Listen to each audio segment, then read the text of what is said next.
मुरलीधरम् पीताम्बरधरं देवं शरदं पुरुषोत्तमम् पीताम्बरधरं शारदं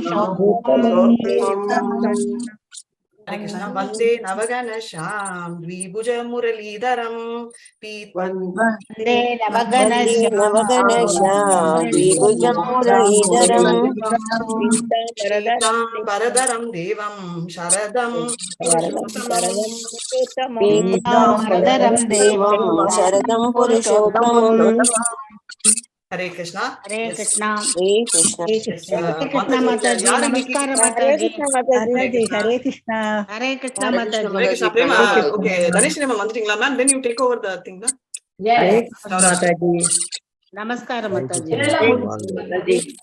हरे कृष्ण माताजी धन्यवाद माताजी हरे कृष्ण ಇದೆಲ್ಲ ಮುಗಿಸಿದ್ಮಾ Bhagavad Gita Hare Krishna ma'am Mataji you have to do Chaurashtakam ma'am Saurashtra Hare Krishna Mataji Hare Krishna palkova செய்யறதுல டென்ஷனா இருக்கிறாங்க மாதாஜி ಓಕೆ மாதாஜி ரொம்ப டென்ஷனா இருக்கிறாங்க கிருஷ்ணரோட எல்லாரும் கேலி பண்ணிட்டு இருக்காங்க மாதாஜி ಓಕೆ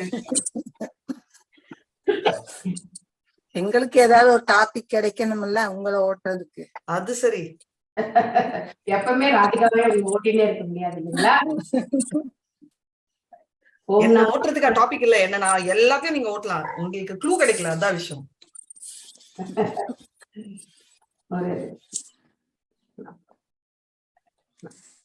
யார் வாசிக்கிறது இப்போ Saurashtram ma'am you do know you are doing well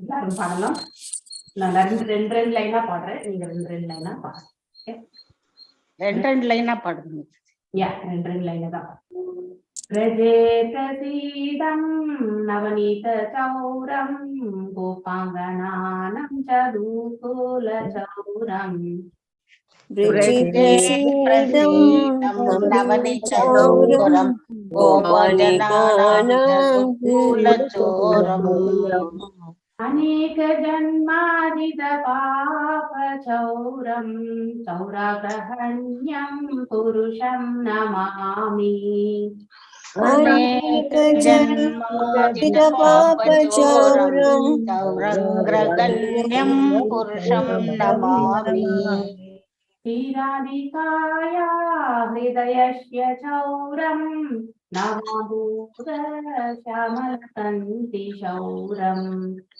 श्रीराधिकाय हृदयाय चौरं नवबुद्धं कान्तिचौरम् पादशिष्टनं च समस्तचौरं चौराग्रहण्यं पुरुषं नमामि पादशिष्टानां च समस्तचौरं चौरग्रगण्यं पुरुषं नमामि अकिञ्चकीर्त्या पादाशिष्टं या करोति भिक्षुं पतिकेहलीनम् अकिञ्चनीकृत्य करोति भिक्षुं पतिगेहहीनम् भिक्षना चौरायि दृष्टश्रुत्वा न जगत्त्रयेऽपि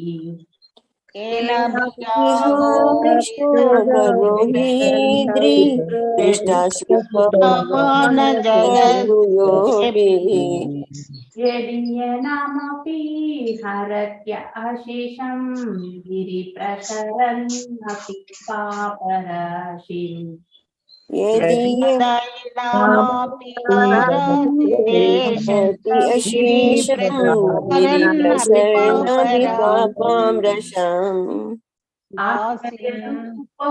ननु चौरयिद्रि दृष्टाश्रुतो वा मया कदापि आश्रयिरूपो ननु चौरयिद्रि दृष्टाश्रुतो वा माया कदापि धनं च मनं च ततीन्द्रियाणि प्रणांश चित्वा मम सर्वमेव दानं च मानं च तृतीयानि प्रणांसि चित्वा मामा सर्वं इव अलयशे कुत्रादितोऽद्या चौरा त्वं भक्तिदं नशि मया निरुद्धा पलयाशे कृतय चौर भक्तिदानसि माया निरुद्ध विनष्टि घोरं यमपाशबन्धं विनष्टि बिम्बं भवपाशबन्धम् चिनष्टि यमभाषबन्धं विनष्टि भवभाषबन्धम् विनष्टि सर्वस्य समस्तबन्धं नैवात्मनो भक्तकीर्तिं तु बन्धम् चिनष्टि सर्वस्य समस्तबन्धं न विआत्मानो भक्तकीर्तिं मन्मनसे तमसारशी कोरे काराग्रहे दुःखमयि निबधा मनसि तमसरसि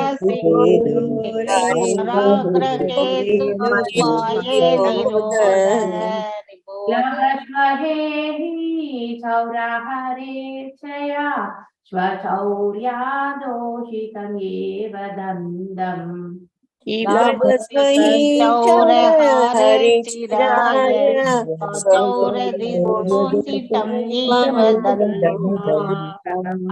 ग्रहे वशा सदा हृदये मध्ये मद्भक्तिपाशाधृतबन्धनिश्चलशन् कारागृहे वास सदा हृदये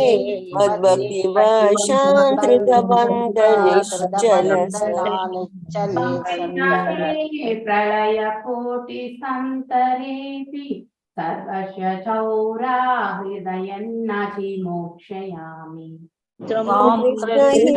प्रलयकोटि सतन्तरेऽपि हृदयं नहि मोक्षयामि। कृष्णा हरे कृष्णा कृष्णा कृष्णा हरे हरे हरे राम हरे राम राम राम हरे हरे हरे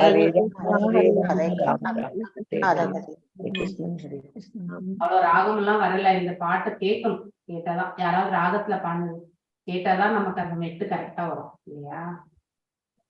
மெட்டோட பாடும் பொழுது நல்லா வரும். இந்த லாஸ்ட் 3-4 ஸ்லோகங்கள் வந்து அது கேட்டாதான் வரும்.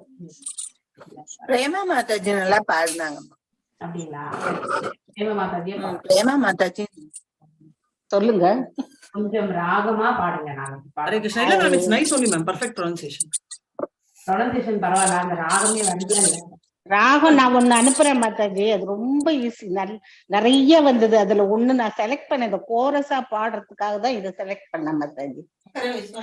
பாடுறதுக்கு அது ரொம்ப நல்லா, நான் அனுப்புறேன் பாருங்க. பக்தி பண்ணும் பொழுது ராகத்தை பார்க்க வேண்டியது இல்ல மாதாஜி, ராகம் இல்ல, கோரஸா பாடுறதுக்கு ஈஸியா இருக்கும். அந்த வேர்ட்ஸ் வந்து அந்த ராகத்துக்கு ஈஸியா வந்துடும். என்எல்டி பிரபுஜி கிளாஸ்ல சொல்வாரு, don't go behind the ragas, you should. நான் நேத்து அதான் மேம், நீங்க கிளாஸ் வந்தீங்களா? கணேஸ்வரி மேம் கிளாஸ் வந்தீங்க, அட்டெண்ட் பண்ணல. நான் எடுத்த கிளாஸ் சைத்தன்யா சத்தாமிருத்தால, அதுதான் ஐ வாஸ் டெல்லிங். நமக்கு ராகம் இஸ் நாட் த ஃபோக்கஸ். சொன்ன மாதாஜி கிட்ட நாங்க you attended 5 minutes of my Krishna book இல்ல? இல்லம்மா, I came in around 50% of that. 8-12 அப்படி வந்தேனா. ஆமா, அப்புறம் போயிட்டீங்கல்ல? End, I think you are about to complete, then I left. Okay. You completed, I heard the story also. You heard the story. Already I heard one more round of story from our devotee during the class. Okay. But in the story நான் தமிழ்ல கூட சொன்னேன், அதே தான் இங்கிலீஷ்ல repeat பண்ணேன். அதான் same story. I think yesterday நீ சொன்னதா அங்க சொல்லிருந்தீங்க. ஸ்டோரி சொல்லிட்டோம் மாதாஜி உங்களுக்கு. Yes, correct. Yes, I இன்னைக்கு நம்ம Krishna Govind Mataji, Hare Krishna. Now before we will start with the session. Yeah. Hare Krishna Mataji, வாழ்க வளமுடன் மாதாஜி. வாழ்க வளமுடன் Mataji. Thank you. Hare Krishna. Hare Krishna. இன்னைக்கு நாம படிக்க போறது 33வது ஸ்லோகம் இல்லையா? எஸ் மாதாஜி. இன்னும் ஒரு சாப்டர் இருக்கு, இந்த பார்ட் 1 முடியறது. ஹரே கிருஷ்ணா மாதாஜி. ஹரே கிருஷ்ணா மாதாஜி. ஹரே கிருஷ்ணா மாதாஜி, வாழ்க வளமுடன்.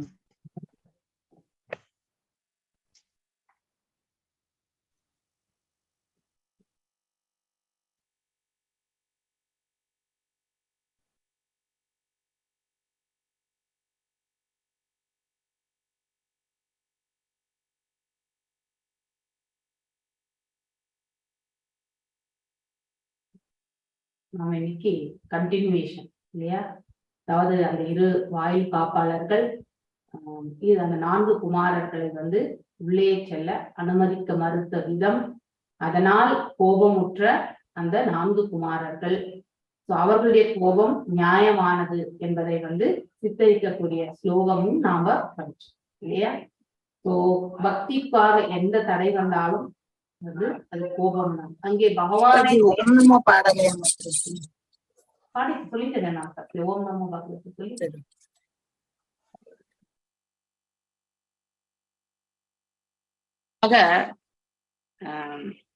பக்திக்காக எந்த தடைகள் வந்தாலுமே கண்டிப்பாக பகவானை சேவிக்கிறதுக்கு வழி விடலைன்னா நமக்கு கூட கோபம் இல்லையா? சோ நம்ம திருப்பதி வரைக்கும் போயிட்டு நம்மள உள்ள விடலைன்னா நமக்கு கோபம் வருமா வராதா? கண்டிப்பா கோபம் வரும் இல்லையா? அது போலதான் பகவானை சேவிப்பதற்காக வந்த இந்த 4 குமாரர்களுக்கு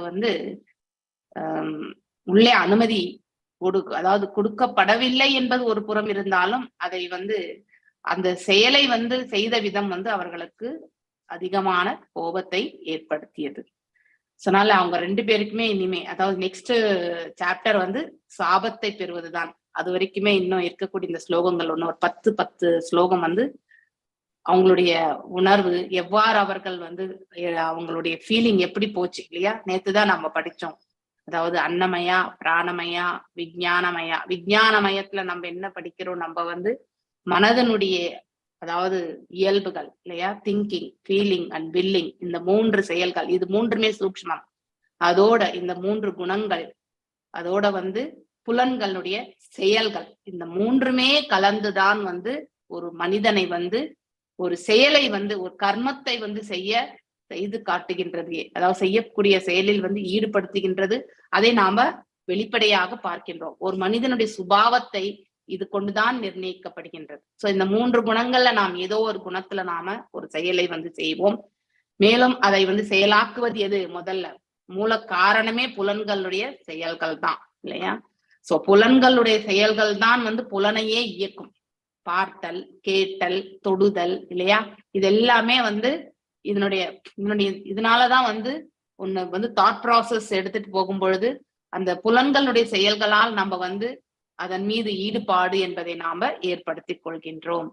சோ அந்த மாதிரி ஒருத்தருக்கு அந்த கோபத்தை இந்த இடத்துல எடுத்துரைக்கக்கூடியது என்ன நிலைன்னா, அவர்கள் பார்த்தல் என்னக்கூடிய செயலை செய்திருக்கிறார்கள். இந்த இடத்துல 4 குமாரர்கள் தேர் எக்ஸ்பீரியன்சிங், அவங்க அதை அவங்க execution of the other person task இல்லையா? எதிர்த்தரப்புல இருக்கக்கூடியவங்க செய்யக்கூடிய அந்த செயலை அவர்கள் ஸ்வீகரித்து கொண்டிருக்கிறார்கள். அந்த உணர்வு என்பது அவர்களுடைய மனசுல பதிகின்றது. இதெல்லாம் மனதினுடைய செயல்கள். மனதிற்கு 3 செயல்கள் உண்டு இல்லையா? திங்க் பண்றது, அதாவது நினைவுபடுத்துதல், நினைவில் கொள்ளுதல், அதை பத்தி நினைக்கிற தன்மையை ஏற்படுத்தி கொடுக்கிறது. மேலும் அதன் மீது ஈடுபாடு, அதாவது ஆசையை வளர்த்து கொள்ளுதல் இல்லையா? சோ திங்கிங், அதன் மீது பற்றுதலையும் ஏற்படுத்தி கொள்ளுதல். சோ அதாவது ஃபீல், அந்த உணர்வை அதாவது ஸ்ட்ராங்கா அதன் மீது எடுத்துட்டு போறது. இது 3மே ஒரு செயலுக்கான அதாவது முக்கியமான காரணங்கள். ஆனா இது எவ்வாறு நிகழ்கின்றது? சூக்ஷ்மமான முறையில் நிகழ்கின்றது, வெளியில தெரியாது. அதனால மேலும் அந்த குணாதிசயத்துக்கு ஏற்றவாறு அதுக்கப்புறம் இந்த புலன்களுடைய செயல்களால் தான் வெளியில தெரியும். அது வரைக்குமே அது தெரியாது. அந்த மாதிரி இந்த இடத்துல நிகழக்கூடிய இந்த சந்தர்ப்பத்தை நாம இன்னும் மீண்டும் வந்து கண்டினியூ பண்ணிட்டே போறோம். நஹி அந்திரம் பகவதீஹ சமஸ்த புக்ஷாவ் ஆத்மானாம் ஆத்மனி நவோ நபசீவ தீராக பஷ்யந்தி யத்ர இவயோ சூரலிங்கினோ கிம் வியுக்பாதிதம் ஈ உதர பேதி பயம் யதோ அஷ்ய. எஸ், பத்மா மாதாஜி வாசிங்க. ஹரே கிருஷ்ண மாதாஜி. வாசிங்க மாதா. நஹி அந்தரம் பகவதீஹ சமஸ்த குஷாவ் ஆத்மானம் ஆத்மனி நபோ நபசீவ தீராக பஷ்யந்தி யத்ர யுவயோக சுர லிங்கினோ கிம் வியுத்பாதிம் ஹி உதர பேதி பயம் யதோஸ்ய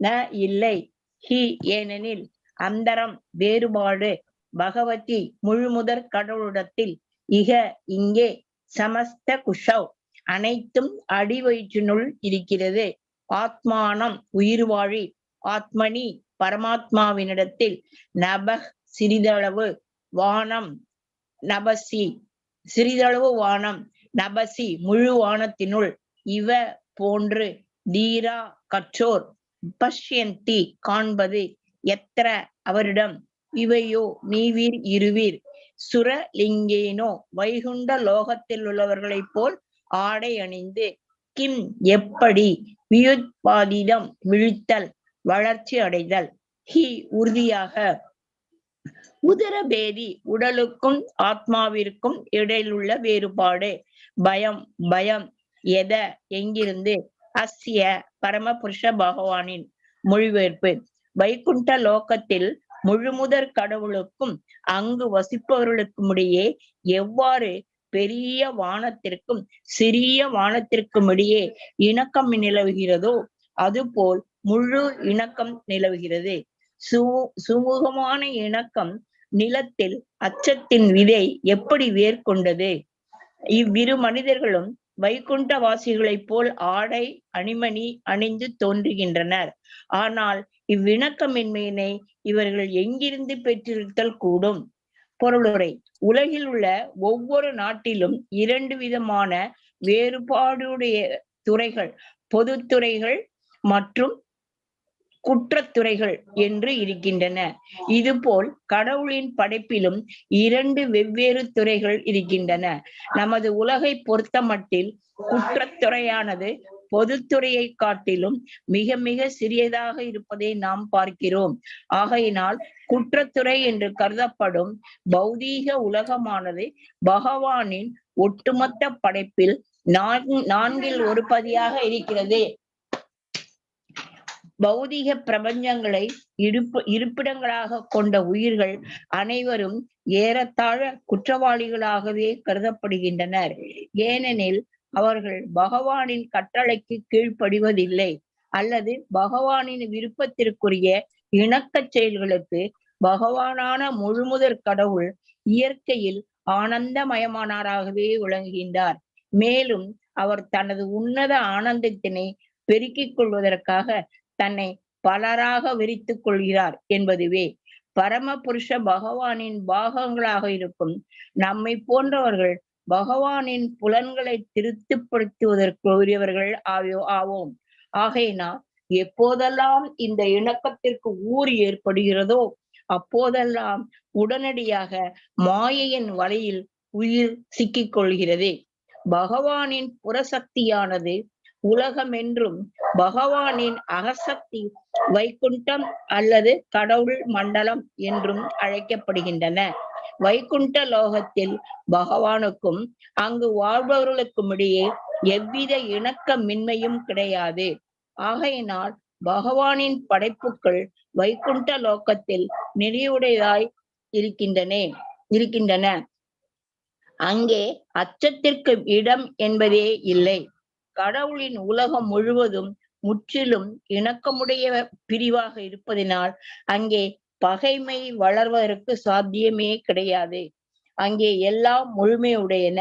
உடலினுள் இருக்கும் பல்வேறு உறுப்புகளும் வயிற்றின் பசி ஒன்றை மட்டுமே திருப்திப்படுத்துவதற்காக ஒற்றுமையுடன் உழைப்பது போன்றும் நூற்றுக்கணக்கில் ஆயிரக்கணக்கில் உதிர பாகங்களினால் ஓர் இயந்திரம் வடிவமைக்கப்பட்டிருந்த போதிலும் அவை அனைத்தும் ஒருங்கிணைந்து இயந்திரத்தின் இயக்கத்திற்கு இணக்கமுடன் உதவுவது போலவும் வைகுண்ட லோகத்தில் பகவான் நிறைவுடையவராக விளங்குகின்றனர். அங்கு வாழ்பவர்களின் பகவானின் தொண்டில் நிறைவுடன் ஈடுபட்டிருக்கின்றனர். மாயாவாதிகள் என்னும் அருவவாதிகள் ஸ்ரீமத் பாகவதத்தின் இச்லோகத்தினை சிறிய வானமும் பெரிய வானமும் ஒன்று என்று தவறாக பொருள் கூறுவர். ஆனால் இக்கூற்று வலுவற்றது ஆகும். பெரிய வானம் சிறிய வானம் என்னும் உதாரணமானது ஒருவனது உடலிற்கு கூட பொருந்தக்கூடியதாகும். உடலானது பெரிய வானமாகும். அதனுள்ளிருக்கும் பகுதிகளே சிறிய வானமாகும். உடலினுள் இருக்கும் ஒவ்வொரு பகுதியும் ஒட்டுமொத்த உடலினுள் ஒரு சிறு பகுதியாக இருந்த போதிலும் அவை ஒவ்வொன்றும் தனித்தன்மை உடையனவே ஆகும். இதுபோல் இப்படைப்பு முழுவதும் பகவானின் உடலாக இருக்கிறது. படைக்கப்பட்ட நாம் அல்லது படைக்கப்பட்ட எவையும் அவ்வுடலினுள் உள்ள சிறு உறுப்புகள் ஆகும். உடலினுள் உள்ள உறுப்புகள் ஒரு முழு உடலுக்கு இணையாகாது. அது சாத்தியமும் அன்று. பகவத்கீதையில் பரம புருஷ பகவானின் பாகங்களாக இருக்கும் உயிர்கள் அனைத்தும் நித்தியமான பாகங்களே என்று கூறப்பட்டிருக்கிறது. மாயாவாதிகளை பொறுத்த மட்டில் உயிரானது பரம்பொருளுடன் இணைந்து ஒன்றாகவும் அதுவாகவும் இருந்த போதிலும் அது மாயையினால் தன்னை அதன் பாகம் என்று கருதுகிறது என்று கூறுகின்றனர். இக்கூற்று செல்லத்தக்கதன்று. முழுமையும் அதன் பகுதியும் தன்மையினால் மட்டும் ஒன்றாம். தன்மையினால் பெரிய வானமும் அதன் உள்ளே இருக்கும் சிறிய வானமும் ஒன்றாக இணைந்திருப்பதனால் சிறிய வானம் பெரிய வானம் ஆகிவிடும் என்று பொருளாகாது. வைகுண்ட லோகத்தில் பிரித்தாளும் அரசியலுக்கு எந்தவித காரணமும் கிடையாது. அங்கே அச்சமில்லை. காரணம், பகவானும் அங்கு வாழ்பவர்களும் ஒற்றுமையில் விருப்பமுடையோர். உயிர்களுக்கும் பகவானுக்கும் இடையே உள்ள இணக்கமின்மையே மாயை என்பதாகும். வைகுண்டம் என்பது இருவருக்கும் இடையே உள்ள இணக்கத்தினை குறிப்பதாகும். உண்மையில் அனைத்து உயிர்களுக்கும் வசதிகளும் பாதுகாப்பும் பகவானாலேயே அளிக்கப்படுகின்றன. ஏனெனில் அவரே பரம உயிர் ஆவார். ஆயினும் மூட ஜந்துக்கள் உண்மையில் பரம உயிரின் கட்டுப்பாட்டின் கீழ் இருந்த போதிலும் அவரது இருப்பினை மறுக்கின்றன. இந்நிலையே மாயை எனப்படுகிறது. சில நேரங்களில் அவர்கள் கடவுள் என்று ஒருவர் இருப்பதையே மறுக்கின்றனர். அவர்கள் எல்லாம் சூனியம் என்கின்றனர்.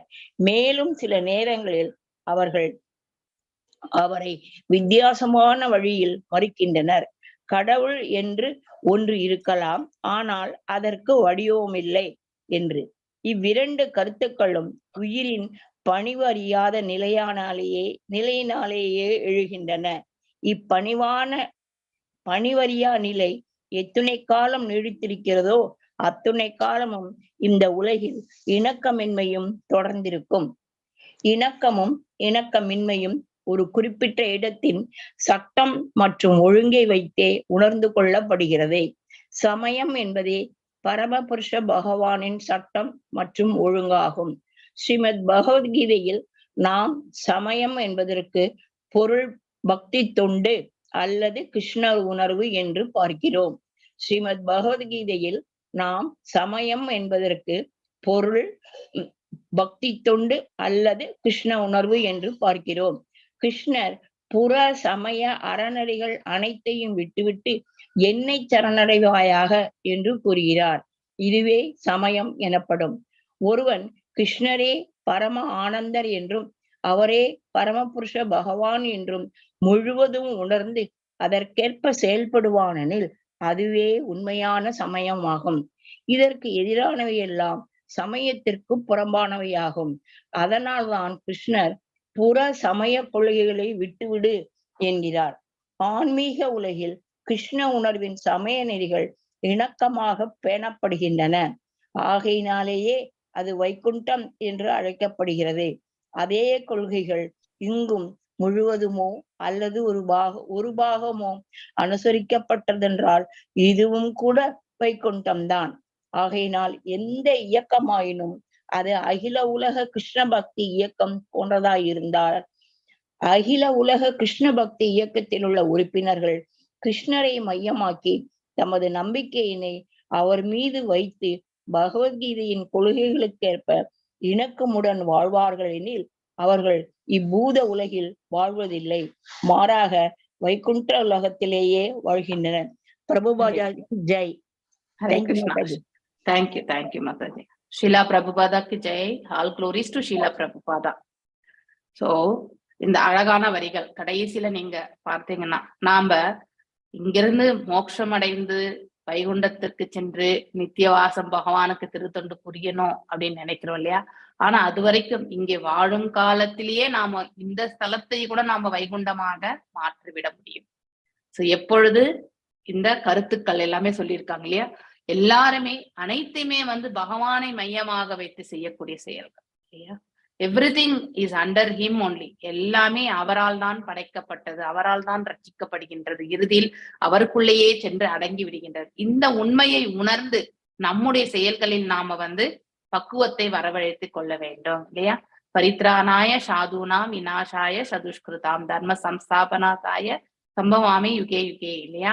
சோ பகவான் யுகந்தோறுமே தோன்றுகின்றேன் என்று சொல்லியிருக்கார். சோ யுகந்தோறுமே நம்ம பகவான் இந்த இடத்துல எதற்காக தோன்றுகின்றார்? பக்தர்களை ரட்சிப்பதற்காக. நாமும் அந்த உன்னதமான பக்தர்களாக மாறுவது என்பது மிக மிக முக்கியமானது. அதிலும் பக்தர்கள் ஆவதற்கு என்ன குவாலிபிகேஷன்? அதாவது அனைத்து தர்மங்களையுமே விடுத்து என் பாதங்களில் சரண் இல்லையா? சோ சர்வதர்மாம் பரித்யஜ்ஞம் மாம் ஏகம் சரணம் பிரஜா ஆல்ரெடி சொல்லியிருக்கார் பகவான் இல்லையா? அர்ஜுனருக்கு சொல்றார். அது அர்ஜுனருக்கு மாத்திரம் கிடையாது, யாரெல்லாம் பகவத்கீதை ஓதுகிறார்களோ அவர்கள் இதை தங்களுக்காகவும் பகவான் சொல்லியிருக்கார் என்பதை நாம புரிந்து கொள்ள வேண்டும். இங்க அனைத்து தர்மங்கள் என்பது என்ன? அதாவது புறச்சமய கொள்கைகளை விட்டு, அதாவது இந்த புறச்சமயம் இங்க இருக்கக்கூடிய ரூல்ஸ் அண்ட் ரெகுலேஷன்ஸ் அனைத்துமே பௌதீக உலகங்களுக்கு. கர்மயோகி ஆகிறதும் என்னது? நம்ம கர்மத்தையே யோகமாக அதாவது கர்மத்தையே, அதாவது நிஷ்காம கர்ம யோகத்தில் இருந்து செயல்படுவது, சகாம கர்ம யோகத்திலிருந்து செயல்படுவது, இவை அனைத்தும் பௌதீக செயல்களுக்கு சம்பந்தப்பட்டதுதான் இல்லையா? மேலும் தியான பயிற்சிகள். சோ தியானமும் அதுலயும் நம்ம அஷ்ட சித்திகளை எல்லாம் அடையணுன்றதுக்காக செய்யறதுதான். அந்த சித்திகளை உபயோகப்படுத்தி எத்தனையோ அதாவது மிஸ்டிக் பவர், அதாவது மிஸ்டிக் திங்ஸ் எல்லாமே நம்ம செய்யறோம் இல்லையா? சோ அதுலயும் இந்த இடத்துல பௌதீகத்துலதான் அதை உபயோகப்படுத்துறோம். கர்மயோகமும் பௌதீகத்துல இருந்துதான் நம்ம செய்யறோம். பௌதீக லாபத்திற்காக தான் சிலது எல்லாமே நம்ம செய்கின்றோம். அதே மாதிரி ஞானத்தையாவது அபிவிருத்தி செய்து கொள்ள வேண்டும் என்பதும் ஞானத்துல நம்ம முன்னேறுகின்றோம். இது அனைத்துமே பக்தியில் நிறைவடைந்தால் மட்டுமே அது பூர்ணம் அடைகின்றது. எது வரைக்கும் பக்தியற்ற நிலையில் கர்மத்தையும் ஞானத்தையும் இல்லையா மற்றும் தியான பயிற்சிகளையும் வர்ணாசிரம முறைப்படி நம்ம வாழ்ந்தாலும் கூட அதுல பக்தியற்ற நிலையில் இருந்து கொண்டு நாம் செயல்பட்டோம் என்றால், வெறுமனே கடமைக்காக நாம் செயல்பட்டோம் என்றால் அது அனைத்தும் பௌதீக, அதாவது புறச்சமய கொள்கைகள் என்று அந்த கேட்டகரிகள் தான் இருக்கு. புற என்றால் அதாவது இந்த மெட்டீரியல் இல்லையா? மெட்டீரியல் அதாவது ரிலீஜியஸ் பிரின்சிபல் எல்லாமே எதனுடைய அடிப்படையில் நம்ம செயல்படுகின்றோம்? இந்த பௌதீகத்தினுடைய அடிப்படையிலிருந்து செயலாற்றுகின்றோம். அதனாலதான் பகவான் யாருக்கு, அதாவது அர்ஜுனருக்கு என்ன சொன்னார்? சர்வதர்மாம் ஹரித்யஜ்ஞா மாம் ஏகம் சரணம் பிரஜான்னு சொன்னார். என் பாதங்களில் அனைத்து, அதாவது religious what ever religious principles you are following இல்லையா? கர்மமோ ஞானமோ பக்தின்ற தியானமோ இல்லையா? அஷ்டாங்க யோக பயிற்சிகளோ, அவன் கர்ம சன்னியாசி ஆகணும்னு நினைச்சா இல்லையா? அதனால அது யோக பயிற்சிகளுக்கு தான் செல்லும். சோ எல்லாத்தையும் எடுத்துட்டு நீ என் பாதங்களில் சரணடை. சோ நான் உன்னை அனைத்து பாவங்களிலிருந்து விடுதலை செய்கின்றேன், பயப்படாதேன்னு தான் சொல்றார் அர்ஜுனருக்கு. எஸ், பகவான் நினைச்சா கண்டிப்பா யாருக்கு வேண்டும் என்றாலும் எதை வேண்டும் என்றாலும் வழங்கக்கூடிய நிலையில் இருப்பவர். அதனால அனைத்தையுமே அவர்தான் படைத்திருக்கிறார். நாம செய்யக்கூடிய செயல்கள் அனைத்துமே இந்த இடத்துல சமய நெறி கொள்கைகளை பின்பற்ற வேண்டும். ஆனால் அது புறமாக இருக்கக்கூடாது, அகமாக இருக்க வேண்டும். அப்படின்னா அந்த ஆன்மீகத்திற்கு சம்பந்தப்பட்டதாக இருக்க வேண்டும். That is the religious principle இல்லையா? அனைத்துமே பகவானை மையமாக வைத்து செய்யும் பொழுது அது அகமாகி விடுகின்றது. வெறுமனே நம்முடைய சுயலாபத்திற்காகவும் நம்முடைய செயல்கள் வந்து நம்முடைய பக்குவத்திற்கேற்றவாறு நாம செய்யணும்னு நினைக்கிறோம் இல்லையா, வித்தவுட் காட் சென்ட்ரி, அதுதான் வந்து புறச்சமய கொள்கைகள் என்று சொல்லப்படுகின்றது. அதை விடுத்து விட வேண்டும் என்கிறார் இல்லையா? அதனால இதுவே உண்மையான சமயம் என்பதும் கூட அதுதான். நாம் அனைத்தையுமே சமயம் எனப்படுவது ரிலிஜன். ரிலிஜன் என்றால் என்ன? தர்மம் என்று சொல்லப்படுகின்றது. தர்மம் என்றால் என்ன? ஒருவருக்கு பரிந்துரைக்கப்பட்ட கடமைகள் என்று சொல்லப்படுகின்றது. அந்த பரிந்துரைக்கப்பட்ட கடமைகளை எவ்வாறு நாம் செயல்படுத்த வேண்டும்? பகவானை மையமாக அவருக்காக செயல்படுத்துகின்றோம் என்ற அதை வந்து உறுதி கொண்டு நாம வந்து செயல்படுத்த வேண்டும். அப்பொழுது அது அதாவது ஸ்பிரிச்சுவல் இதுவா போறது. எதுவரைக்கும் அவரை மையமாக வைத்து நாம் செய்கின்றோம் என்று எண்ணிக்கொண்டு செயலாற்றுகின்றோமோ அது வரைக்குமே அது புறச்சமய கொள்கைகளை வந்து சார்ந்தது என்பதையும் நாம புரிந்து கொள்ள வேண்டும். மிக அழகான விளக்கம் இந்த லாஸ்ட் பேராகிராஃப்ல. இணக்கம் என்பது ஒத்துழைப்பு இல்லையா? இந்த ரிலேஷன்ஷிப் அதை கூட நம்ம சொல்லலாம்.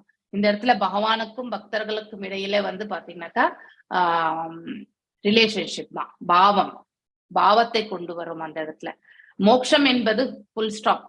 மோட்சம் என்பது நமக்கு வந்து தூய பக்தி சேவைக்காக நம்ம வந்து விழையவில்லை என்றால், எஸ் பகவான் இனிஷியல் ஃபேஸ் எல்லாருக்குமே வந்து ஏதாவது ஒரு இலக்கு வேண்டும் இல்லையா? இந்த எக்ஸாம்பிள் உங்களுக்கு நான் நிறைய வாட்டி சொல்லியிருக்கேன்.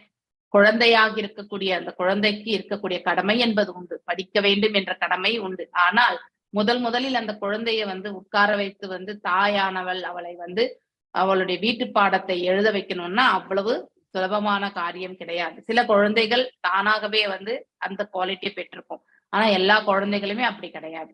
அப்படி இருக்கும்பொழுது அதுக்கு ஏதாவது ஒன்று அடுக்கு பிடித்ததை வந்து கொடுத்து அதுக்கப்புறம் அந்த குழந்தையை அமர்த்தி நீ இதை செய் அப்படின்னு சொல்லிட்டு வழிமுறை செய்வது, இது வந்து ஸ்பிரிச்சுவல் மாஸ்டர். தாய் என்ற ரூபம் யார் என்றால் ஸ்பிரிச்சுவல் மாஸ்டர் நமக்கு வழி நடத்துவது இல்லையா? அது போல அந்த குழந்தைக்கு வந்து ஒரு இலக்கை வந்து அட்லீஸ்ட் நீ இதையாவது அடையணும் அப்படிங்கிற ஒரு கைடன்ஸை கொடுக்கறது வந்து ஒரு குரு தான் இல்லையா? மேலும் அந்த குழந்தை யார் என்றால் பக்தர்கள் தான். யாரெல்லாம் பக்தி தொண்டில் இருக்கிறார்களோ அவர்கள் தான். அது ஆரம்ப காலத்தில். சோ மோட்சமாவது நம்ம அடையணும் மேக்சிமம் அப்படிங்கிற நினைக்கிறது.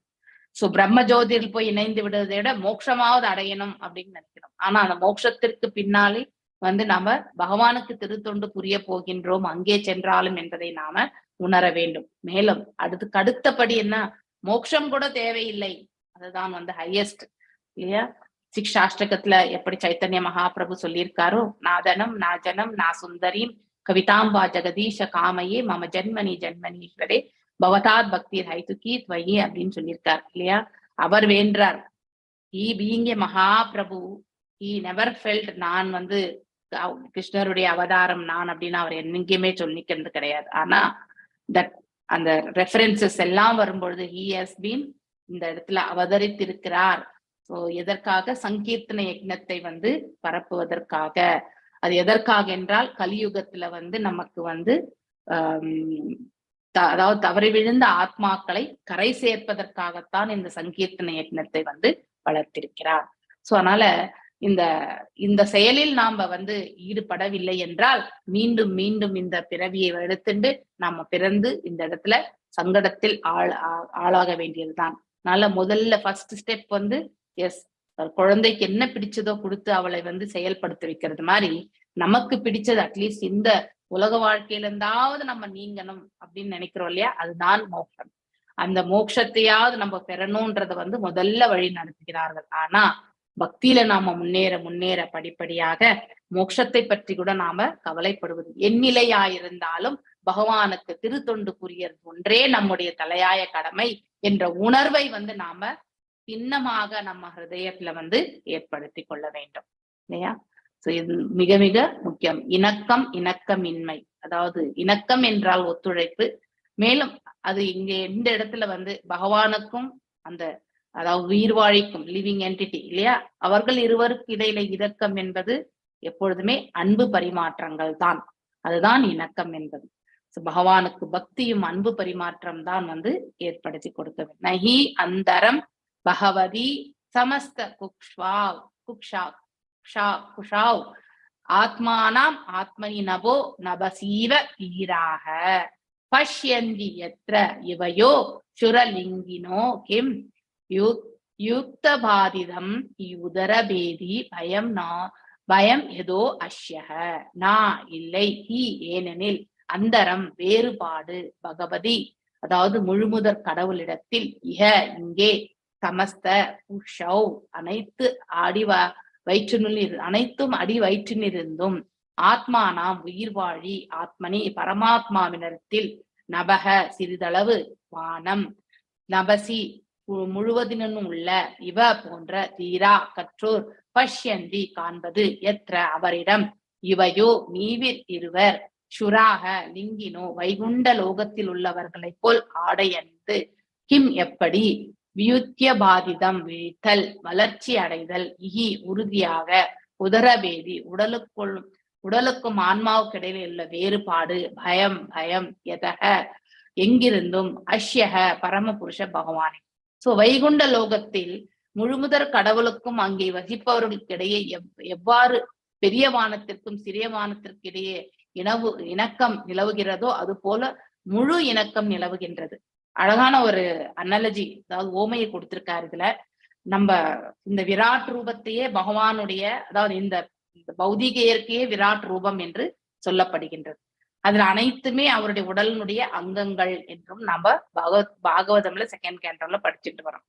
சோ அதே மாதிரி நம்ம இந்த உடலை நாம எடுத்துக்கொள்ளும் பொழுது இந்த உடலுக்குள்ள அநேக நர நாடிகள் உண்டு இல்லையா, மேலும் அநேக உறுப்புகள், ஹிருதயம் இருக்கு, அதுக்கப்புறம் ஈரல், அதாவது கல்லீரல் இருக்கு, சுவாசம் இல்லையா மெயின் பார்ட், அது வயிறு இருக்கு, அதுக்கப்புறம் ரத்தம் சுத்திகரிக்கக்கூடிய அதாவது கிட்னிஸ், இது எல்லாமே இருக்கு, கை கால் எல்லாமே வெளியில, இதெல்லாம் எக்ஸ்டர்னல் ஆக்ஷனுக்காக இருக்கிறது, ஒரு செயலை செய்ப்பது. ஆனா உள்ளுக்குள்ள ரத்த நாளங்கள், ஒரு நரம்பும் எத்தனையோ, அதாவது மில்லியன்ஸ் ஆஃப், அதாவது பாத்தீங்கன்னா சிறு சிறு நியூரான்ஸ் அந்த மாதிரி எல்லாம் இருக்கக்கூடியது எல்லாமே உண்டு. அவ்வளவு நுண்ணியமான அதாவது ஆர்கிடெக்சர் நம்ம உடலுக்குள்ள இருக்கு. அதையெல்லாம் ஒரே ஒரு பக்குவமான நிலையில இருக்கிறதுனால, ஹெல்த்தியான நிலையில இருக்கிறதுனால தான் நாம எல்லாம் செயல்பட முடிகின்றது இல்லையா. அந்த செயல்பட முடிகிறது. இந்த இணக்கம் இந்த உள்ளுக்குள்ள ஒரு பாகம் நம்முடைய சிறிய வானத்திற்கு ஒப்பிடப்பட்டிருக்கு. இந்த உடலே பெரிய வானத்திற்கு ஒப்பிடப்பட்டிருக்கு. நம்ம இப்ப விராட் ரூபத்தோடு நம்ம கம்பேர் பண்றதை விட நம்ம உடலுடைய அங்கத்தை வைத்தே நாம் இதை அதாவது கம்பேர் பண்ணலாம். சோ உள்ளுக்குள்ள இருக்கக்கூடிய சிறு சிறு பாகங்கள் அனைத்துமே ஒற்றுமை கொண்டு செயல்பட்டால்தான் இந்த முழு உடலுமே நல்முறையில் இயங்கிக் கொண்டே இருக்கும் இல்லையா. சோ வைகுண்ட லோகத்தில் ஒரே கோட்பாடு, அந்த இடத்துல பௌதீக இயல்புகளாக இருக்கக்கூடிய அதாவது பேராசை, இது எல்லாமே அந்த இடத்துல கிடையாது. பொறாமை, இதெல்லாம் கிடையவே கிடையாது. இதெல்லாம் 100% விலக்கப்பட்ட ஸ்தலம். அந்த இடத்துல எல்லாருமே என்ன செய்து கொண்டிருக்கிறார்கள், பகவானுக்கு திருத்தொண்டு புரிந்து கொள்கிறார்கள். அதே மாதிரி இந்த உடல்ல இருக்கக்கூடிய ஒவ்வொரு பாகமும் இந்த ஜீவனை இந்த உடலில் இருக்கிற வரைக்குமே அது ரட்சித்து கொண்டுதான் இருக்கிறது. உணவு வயிற்றுக்கு செல்கின்றது, அந்த உணவு செரிமானமாகி இல்லையா ஆனந்த, அதாவது அன்னமயா கோஷா. சோ அந்த அன்னமயா கோஷல்ல இருந்து எல்லாமே செரிமானமாகி அதை பக்குவமான முறையில் வெவ்வேறு பாகங்களுக்கு வேறு ஒரு ரூபத்தில் இல்லையா, அதாவது குளுக்கோஸ், சுக்ரோஸ், அந்த எனர்ஜியாக பாத்தீங்கன்னாக்கா உடல் முழுவதுமே பரவுகின்றது இல்லையா.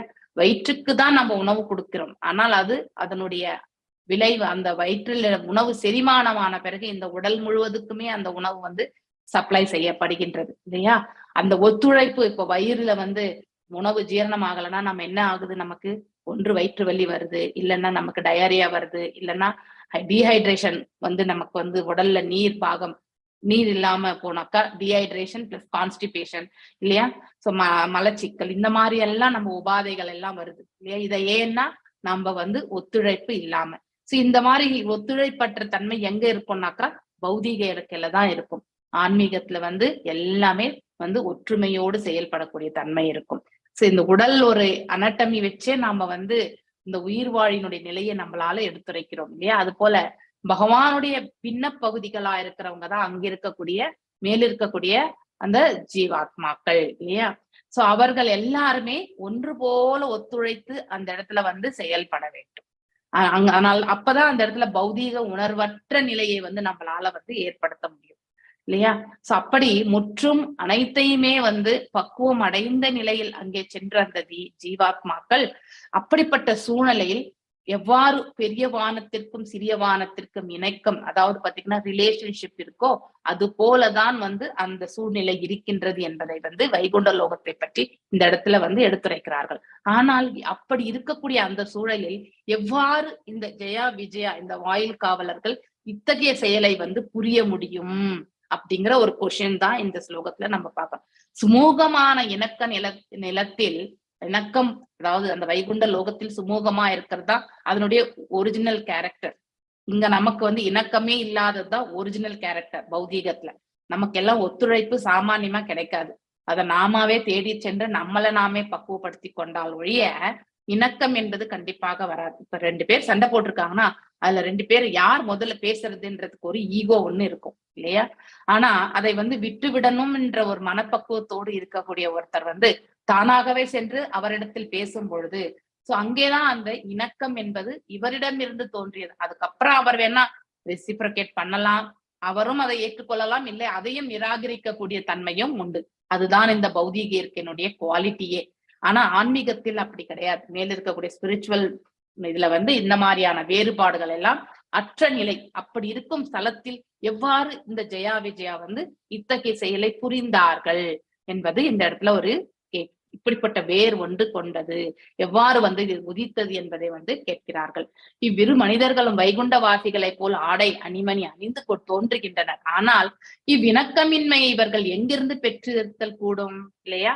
இவ்வாறு அவங்க வந்து வந்த 4 குமாரர்களை வந்து உள்ளே செல்ல அனுமதிக்காத அந்த செயலை வந்து அது வந்து தட் இஸ் அ டிஃபரன்ஸ் இல்லையா? அவங்க வேறுபாடை அவர்கள் ஏற்படுத்தினார்கள். யார் வந்தாலுமே உள்ள செல்வதற்கான அனுமதி என்பது வழங்கப்பட வேண்டும் பகவானை சேவிப்பதற்கு. அதுதான் அங்க இருக்கக்கூடிய கிரவுண்ட் ரூல். இவர்கள் ஏன் அதை செய்தாங்க, இது வந்து வேறுபட்டு காண்கின்றது இல்லையா அப்படிங்கிறத வந்து இந்த இடத்துல எடுத்துரைக்கப்படுகின்றது இந்த ஸ்லோகத்துல. அழகான விளக்க உரை, பெரிய விளக்க உரை இது. சோ உலகில் உள்ள ஒவ்வொரு நாட்டிலும் 2 விதமான வேறுபாடு துறைகள் உண்டு. அதாவது 2 மேஜர் டிபார்ட்மெண்ட்ஸ் ஒரு தேசத்திலுமே உண்டாம். ஒண்ணு வந்து பாதுகாப்பு மற்றும் அந்த அதுல இழைக்கக்கூடிய குற்றங்களை வந்து தண்டிப்பதற்காக ஒரு பாதுகாப்பு துறை எதுக்கு இருக்குன்னா, யாருமே இங்க இருக்கக்கூடிய வாழக்கூடிய மக்கள் தவறு இழைக்க கூடாது, தவறு இழைத்தால் தண்டனை என்பதற்கான ஒரு இது. அப்புறம் மிச்சம் இருக்கிறது எல்லாமே ஜென்ரலா ஒரு இருக்கக்கூடிய டிபார்ட்மெண்ட்ஸ். அதுல சப்டிவிஷன்ஸ் எல்லாம் வரும். உணவுத்துறை, நீர்த்துறை, இப்படி எல்லாமே வந்து செப்பரேட்டா வரும். அது எல்லாமே பொதுவா இருக்கிறது. ஆனா தண்டிக்கக்கூடிய துறையே வந்து செப்பரேட். இந்த துறைகள் எல்லாமே ஏதாவது தவறு இழைத்தால் இங்கு தண்டனை என்பது உண்டு இல்லையா? பொதுத்துறையில வந்து அண்டர் பப்ளிக் டிபார்ட்மெண்ட்ல பார்க்கும்பொழுது நமக்கு வந்து சிவில் சர்வீசஸ், சிவில் டிபார்ட்மெண்ட் இருக்கு இல்லையா? சோ கட்டிட டிபார்ட்மெண்ட், பிடபிள்யூடி டிபார்ட்மெண்ட் இருக்கு. இந்த மாதிரி எல்லாமே வந்து டிஃப்ரெண்ட். அப்புறம் வந்து பிளானிங் டிபார்ட்மெண்ட் இருக்கு. சோ என்னென்ன எலக்ட்ரிசிட்டி டிபார்ட்மெண்ட் இருக்கு. இந்த மாதிரி வந்து வெவ்வேறு டிபார்ட்மெண்ட்ஸ் உண்டு. ஆனா இது எல்லாமே ஜெனரல் கிட்ட தான் வரும், பொதுத்துறை கீழே தான் வருது எல்லாமே. ஆனா இதுல எல்லாத்துலயும் ஏதாவது தவறு இழைத்தா இந்த குற்றம் துறையில வந்து கண்டிப்பா தண்டனை உண்டு. அதனால பெரு துறைகள் வந்து இதுதான். இது போல கடவுளின் படைப்பிலும் 2 வெவ்வேறு துறைகள் இருக்கின்றன. நமது உலகை பொறுத்த மட்டில் குற்றம் துறையானது பொதுத்துறையை காட்டிலும் மிக மிக சிறியதாக இருப்பதை நாம் பார்க்கின்றோம் இல்லையா? குற்றம் துறை வந்து இங்க ரொம்ப சிறுசுதான். நமக்கு தண்டனை நம்ம நிறைய டிபார்ட்மெண்ட்ஸ் தான் இந்த இடத்த பெருசா இருக்கும். பல்வேறு துறைகள் வந்து நிறைய இருக்கும். ஆனா குற்றத்துறை வந்து ஒரு சிறு டிபார்ட்மெண்ட் தான் இந்த பௌதிக உலகத்துல. ஆகையினால் குற்றத்துறை என கருதப்படும் பௌதிக உலகமானது பகவானின் ஒட்டுமொத்த படைப்பில் 4ல் 1. ஆனா பகவானுடைய படைப்புல இருந்து பார்க்கும் பொழுது இந்த பௌதிக துறையே வந்து குற்றத்துறையாக வந்து சொல்லப்பட்டிருக்கு. அதனால்தான் திஸ் இஸ் a jail அப்படின்னு சொல்லிட்டு ஒரு அனாலஜி கூட வந்து நம்ம ஐ திங்க் ஈஷோலியா ஐ திங்க் என்னோ ஆயிலியா நம்ம தெரியல, ஐ திங்க் விச் இந்த 3 புக்ல ஏதோ ஒரு புக்ல நம்ம படிச்சிருக்கோம். It's a prison. நாம இருக்கிறது ஆல்ரெடி ஜெயில் தான். சோ அதனால நமக்கு எது வரைக்கும் நம்ம கிட்ட இந்த பௌதிக கலங்கங்கள் எல்லாம் இருக்கோ அது வரைக்கும் நாம இந்த ஜெயில இருந்துதான் ஆகணும். இந்த கால் பகுதி பௌதிக உலகம் இஸ் ஃபுல்லி வந்து என்னது குற்றத்துறை தான். அங்க இருக்கிறது முழுவதுமே ஜெனரல் டிபார்ட்மெண்ட்ஸ் அப்படிங்கறத வந்து நாம உவமையாக எடுத்துக்கணும். சோ மேலும் பௌதிக உலகமானது பகவானின் ஒட்டுமொத்த படைப்பில் 4ல் 1 பகுதியாக இருக்கின்றது. பௌதிக பிரபஞ்சங்களை இருப்பிடங்களாக கொண்ட உயிர்கள் அனைவரும் ஏறத்தாழ குற்றவாளிகளாகவே கருதப்படுகின்றனர். we are all considered as a, அதாவது தவறிழைத்த ஆத்மாக்கள், கட்டுண்ட ஆத்மாக்கள். அது கரெக்ட் தான். நம்ம கர்மங்களை எல்லாம் செயல்படுத்துகிறோம். அந்த கர்மத்துல துர்க்கர்மமும் உண்டு, நற்கர்மமும் உண்டு. எதெல்லாம் துர்க்கர்மமோ அது தவறுக்கு சொல்லப்படுகின்றது. அப்ப நாம தவறு இழைத்தவர்கள் தான். அதற்கான தண்டனை பெறுவதற்காகத்தான் நாம் இந்த பௌதீக உலகத்துல பிறவி எடுத்திருக்கோம். ரொம்ப அழகான கருத்துக்கள். ஏனெனில் அவர்கள் பகவானின் கட்டளைக்கு கீழ்ப்படிவதில்லை. சில பேர் அதாவது அக்செப்டன்ஸே இருக்காது இல்லையா? காம, குரோத, மத மக்ஷரம். மக்ஷரம் அப்படின்னாலே, மக்ஷரம் என்றாலே பொறாமை, அதாவது என்வியஸ்னஸ், பொறாமை குணம், இதெல்லாம் உண்டு இந்த இடத்துல. அதனால we are not qualified. இந்த மாதிரி குணாதிசயங்கள் இருக்கும் பொழுது கடவுளுடைய உயர்ந்த ஆளுமையை ஏற்றுக்கொள்ளக்கூடிய மனப்பக்குவம் என்பது நமக்கு கிடையவே கிடையாது இல்லையா? இஸ் த அத்தாரிட்டி அப்படின்னு சொன்னாக்க அதை ஏற்றுக்கொள்ளக்கூடிய பக்குவமும் கிடையாது நமக்கு. சோ கீழ்ப்படிவதே கிடையாது. அல்லது பகவானின் விருப்பத்திற்கு இணங்க செயல்கள், இணக்க செயல்களுக்கு பகவான் ஆன முழுமுதற் கடவுள் இயற்கையிலே ஆனந்தமயமாகவே விளங்குகிறார். இது சச்சிதானந்த நிலைதான். இந்த ஆத்மாவும் சச்சிதானந்த நிலைதான். ஆனால் எப்பொழுது வரைக்கும் இது சச்சிதானந்த நிலை வெளிப்படுத்த முடியாது? மாயையால் அது மறைக்கப்பட்டிருக்கும் பொழுது. இந்த மாயையினுடைய இயல்புகள் எல்லாம் என்ன? இந்த 3 குணாதிசயங்கள். அந்த குணாதிசயங்களுக்கு ஏற்றவாறு நம்முடைய சுபாவம் இல்லையா? அது மனதினுடைய செயல்களால் ஏற்படக்கூடிய சுபாவம்.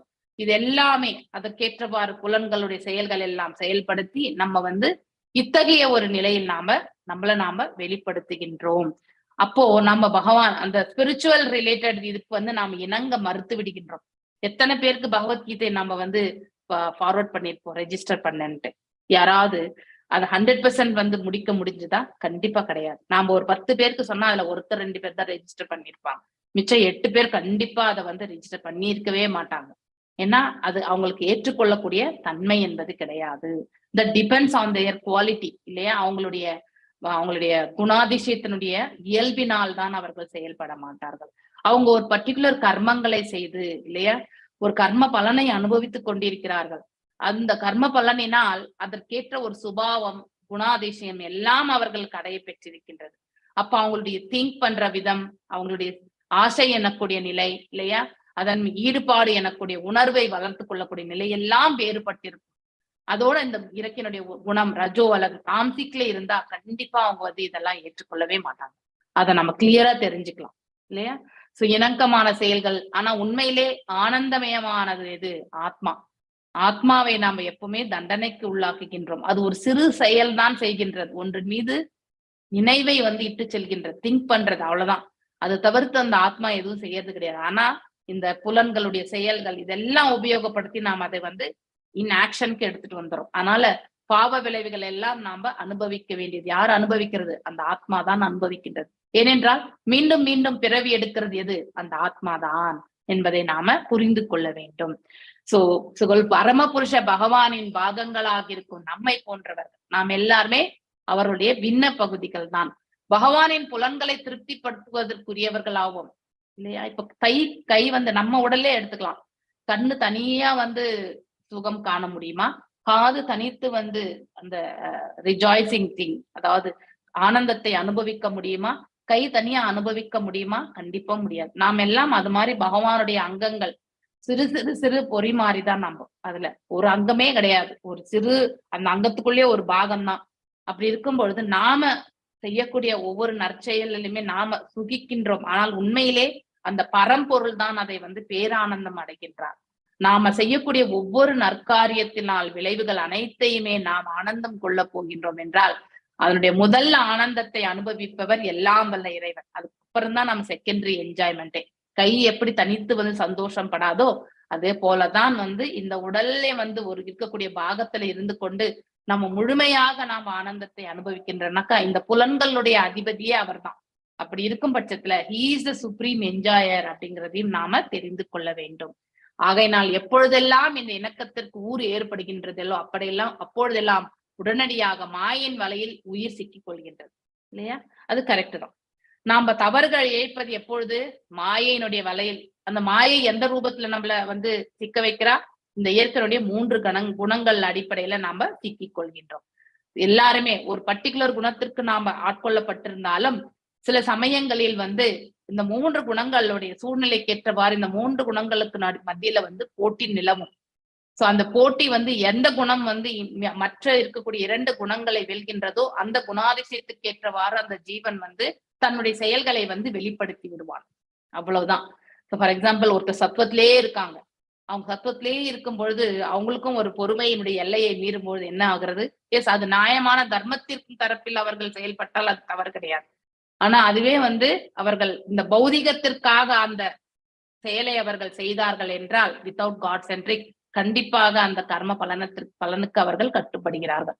சோ அஜ்ஞானம் என்னக்கூடிய நிலை, கோபம் வரும்போது அஜ்ஞானம் வந்துடும். அதுவும் பௌதிகத்திற்கு நாம கோபப்படவே கூடாது. அதுதான் நம்ம அது கத்துக்க வேண்டிய ஒன்று. எஸ், கோபம் வரணும், ஆனால் அது ஆன்மீகத்தின் தரப்பில் இருக்கக்கூடிய செயலுக்காக மட்டும்தான் வரணும். அது அன்னெசரியா அந்த பௌதிகத்தின் தரப்பில் இருக்கக்கூடிய செயலுக்காக நம்ம கோபத்தை வளர்த்து கொண்டால் கண்டிப்பாக அதனுடைய பாதிப்பு என்பது நமக்கு தான் அது வந்து சேரும். அந்த பலன் நாம செய்யக்கூடிய அந்த பாவ செயல் இல்லையா? அப்பொழுதெல்லாம் உடனடியாக மாயையில போய் நம்ம சிக்கிக் கொள்கிறோம். பகவானின் புறர் சக்தியானது, அதாவது எக்ஸ்டர்னல் எனர்ஜி இல்லையா? எக்ஸ்டர்னல் எனர்ஜி அப்படின்னா பகிரங்க சக்தி இல்லையா? உலகம் என்றும் பகவானின் அகச்சக்தி வைகுண்டம், அவருடைய இன்டர்னல் பொட்டன்சி வந்து வைகுண்டம் கோலோகம் இல்லையா? அல்லது கடவுள் மண்டலம் என்றும் அழைக்கப்படுகின்றது. இது மெட்டீரியல் இல்லையா? இது பகிரங்க சக்தி, அது அதாவது அந்தரங்க சக்தி. ஸோ வைகுண்ட லோகத்தில் பகவானுக்கும் அங்கில் வாழ்பவர்களுக்கும் இடையே எந்தவித இணக்கம் இன்மையும் கிடையாது.